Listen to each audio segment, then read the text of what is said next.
আপনি কি দাঁত দিয়ে নখ কাটেন? ভাবছেন এটা শুধু একটা বদ অভ্যাস? না, এটা হতে পারে ভয়াবহ দাঁতের ক্ষতি, জীবাণু সংক্রমণ আর মানসিক চাপের লক্ষণ। আজকের ভিডিওতে জেনে নিন কেন দাঁত দিয়ে নখ কাটা একেবারে বন্ধ করা উচিত। গবেষণা বলছে বাংলাদেশে 10 জনে 3 জন মানুষ দাঁত দিয়ে নখ কাটে। শিশু, কিশোর, এমনকি বড়রাও এই অভ্যাসে আক্রান্ত। এই ছোট্ট অভ্যাসটি ধীরে ধীরে দাঁতের উপর তৈরি করে চিরস্থায়ী ক্ষতি, ফাটল ধরে, রং পরিবর্তন হয়, এনামেল ক্ষয় হয়। আর সবচেয়ে ভয়ঙ্কর ব্যাপার, এই অভ্যাস আমাদের শরীরে নখের নিচের জীবাণু ঢুকিয়ে দেয়। হাজারো ব্যাকটেরিয়া, ভাইরাস, ছত্রাক নখের নিচে লুকিয়ে থাকে। 1. দাঁতের ক্ষতি। নখ কাটতে গিয়ে দাঁতের এনামেল বা বাহ্যিক স্তর ক্ষয়ে যায়। ফলে দাঁত হয়ে পড়ে দুর্বল, ফাটল ধরে, ঠান্ডা গরমে সংবেদনশীলতা বাড়ে। অনেক সময় দাঁতের শেপ পর্যন্ত বদলে যায়। 2. ইনফেকশন বা জীবাণু সংক্রমণ। নখের নিচে থাকে ইকলাই, স্ট্যাফিলোকক্কাস, সালমোনেলা প্রজাতির জীবাণু।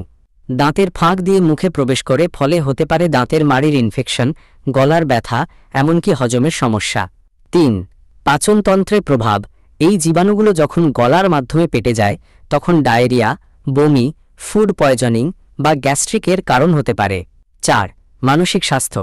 মনোবিজ্ঞানীরা বলেন নখ কাটা অনেক সময় অ্যাংজাইটি, স্ট্রেস বা ওসিডি এর লক্ষণ। যারা বারবার চিন্তা করে বা অতিরিক্ত টেনশনে ভোগে, তারা অনেক সময় অবচেতনেই নখ কাটে। দীর্ঘমেয়াদী ক্ষতি। চিকিৎসকরা বলেন দাঁতের উপরের অংশে একবার যদি ক্ষতি হয়ে যায়, তা কখনোই পুরোপুরি ফেরানো যায় না। চেহারায় প্রভাব পড়ে, হাসি হারায় সৌন্দর্য, আত্মবিশ্বাস কমে যায়। নখও হয় দুর্বল, ভেঙে যায় সহজে, তৈরি হয় ঘা। সমাধান ও করণীয়। এই বদ অভ্যাস থেকে বেরিয়ে আসতে যা করতে পারেন: 1. নখ সবসময় ছোট করে কেটে রাখুন। 2. নখ কামড়াতে ইচ্ছে হলে চুইংগাম খান। 3. চিন্তা বা টেনশন কমাতে মেডিটেশন করুন। 4. হাত ব্যস্ত রাখার জন্য পেন বা বল ব্যবহার করুন। 5. বাচ্চাদের মধ্যে অভ্যাস থাকলে মারধর নয় বোঝান, উদ্বুদ্ধ করুন। এই ছোট্ট অভ্যাসটি আপনার দাঁত, স্বাস্থ্য, এমনকি আত্মবিশ্বাসকে নষ্ট করে দিতে পারে। তাই আজ থেকেই প্রতিজ্ঞা করুন, আর না, দাঁত দিয়ে নখ কাটা নয়।